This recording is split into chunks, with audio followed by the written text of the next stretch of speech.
my warrior, my freedom fighter, Tamika Mallory.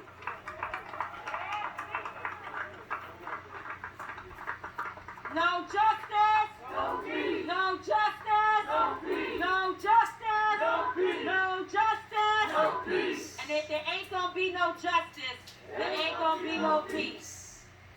You know, I want to read something to you all that I learned of just a day after Daniel Cameron's decision. It says, "It is a great honor to receive the endorsement of the bipartisan Kentucky Fraternal Order of Police. To the men and women in blue, I pledge to be your advocate and your voice every day. When I first got into this race, I did so to bring focus to the public safety challenge of our lifetime, the drug crisis. And there is so much work to be done to fight this epidemic. I am humbled to have this endorsement, and as a chief law enforcement officer in Kentucky, I will work every day to make our communities safer and our families and citizens more secure." Half of that statement is from Daniel Cameron when he received the endorsement of the FOP, one of the most racist organizations that exists in America. I got time today. Okay. And half of that statement was a lie. Daniel Cameron is not here to protect citizens and to make the state of Kentucky safer. But he was honest about one part, and that is that he is an advocate for police, and that he was going to be their voice and to do whatever is necessary to protect them. And so we learned that he's a man of his word as it relates to his relationship to police. He protected the police. And it did not matter to him one bit that those same officers could have ran in his black mama's house and shot her to death. He's more committed to the white supremacy that he is upholding. He mentioned at the press conference, which I thought was quite interesting, that he's a black man. And as I laid and cried and hurt for Tamika Palmer and for Breonna Taylor and for Kenny Walker and for Janiyah, who we need to love up on. As I laid there and I thought about him saying he's a black man, I thought about the ships that went into Fort Monroe and Jamestown with our people on them over 400 years ago. And how there were also black men on those ships that were responsible for bringing our people over here. Daniel Cameron is no different than the sellout Negroes that sold our people into slavery and helped white men to capture our people, to abuse them and to traffic them while our women were raped, while our men were raped by savages. That is who you are, Daniel Cameron. You are a coward, you are a sellout, and you were used by the system to harm your own mama, your own black mama. We have no respect for you, no respect for your black skin, because all of our skin folk ain't our kinfolk, and you do not belong to black people at all.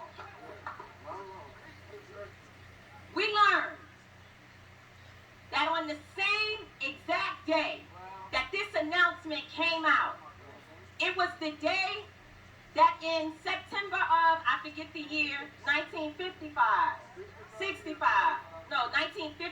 which was 65 years ago, Emmett Till was also killed again, denied justice, because the two white men, responsible for killing him were let free. That happened on the same day. Now, I don't know if it's just that Daniel Cameron is stupid,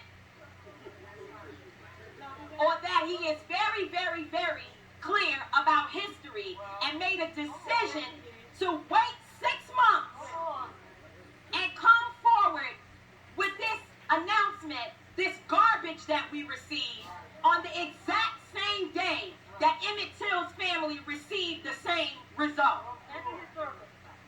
And the historic. You better talk, girl.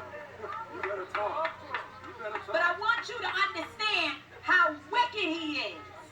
How wicked he is. And how wicked this system is.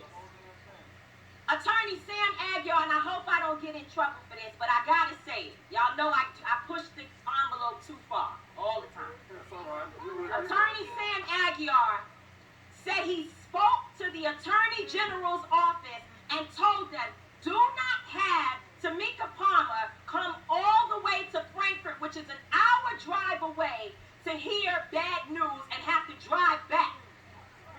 Do not do that to her. You can call on the telephone to tell her bad news.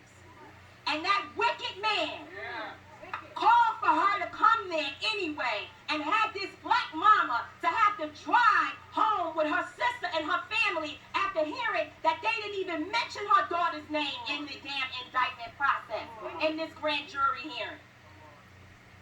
How dare you? What kind of man are you? How dare you? And we are not going home.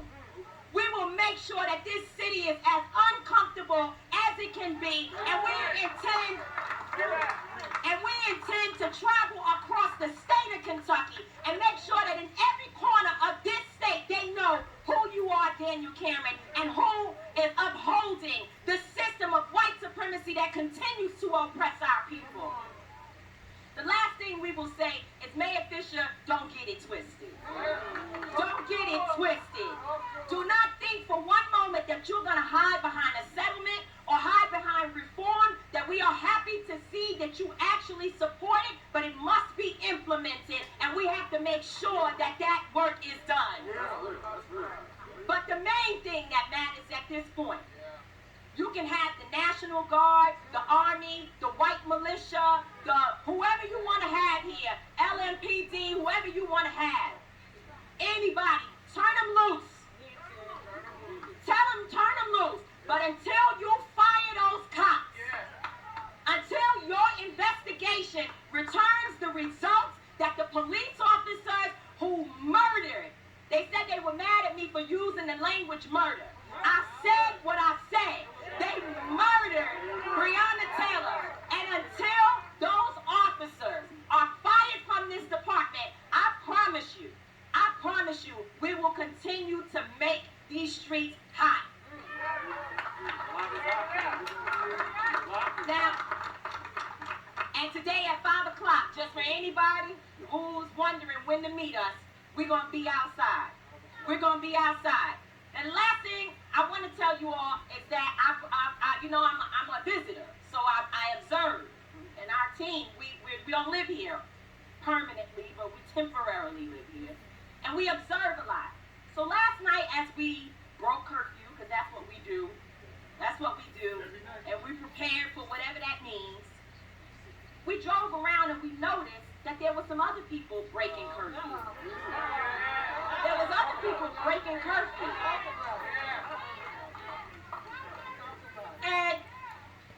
And we were rushing from a meeting to try to get to a church that is being a place of sanctuary for protesters so that they could be inside, because that's what y'all said y'all wanted us to do, was to be inside. Am I right about that? And so these folks were on their way to go inside and to disrespect the state representative, Attica Scott, Shamika Parrish, who is a leader in this community, and other women, other black women, and other individuals, and to say that they were actually burning down something. As Attorney Lanita Baker says, it is despicable. It's despicable, and you are liars.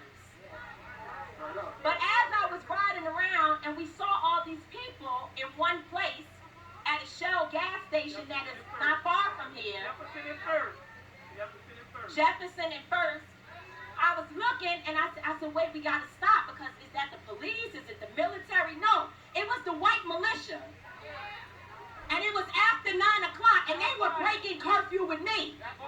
So what I want to know is it okay for us to even be at a church?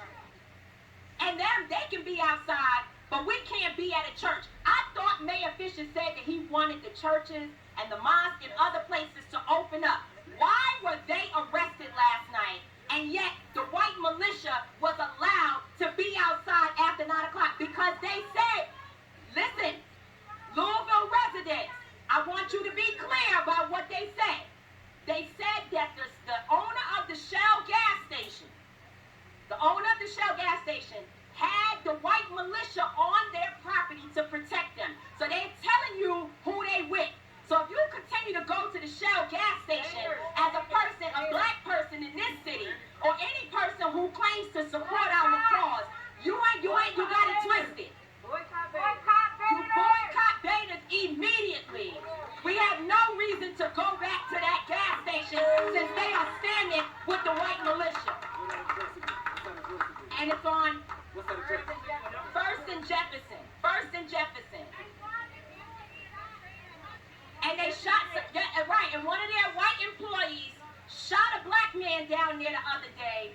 And ironically, they put out video of some people in the store throwing things down on the ground afterwards, but they never showed that the reason why that even happened was because a black man was shot there, and they held the man who shot him inside the store for 2 hours to protect him. And the question I have for the media is, where is that story? Why is it that people don't know a black man was shot at a Shell station and the white militia is being allowed to stand outside there and protect them? So I'm done. But I want to tell you that what has actually happened is that, one, Breonna Taylor has brought us together. And we will never be separated. And number two, we are prepared to fight until our own death, if it is necessary. Not just for her, but for every single little Breonna Taylor that is watching us. Not for what Dr. King did, not for what Coretta Scott King did, not for what those did in the past. They want to know what this generation is going to do to stand for freedom and justice.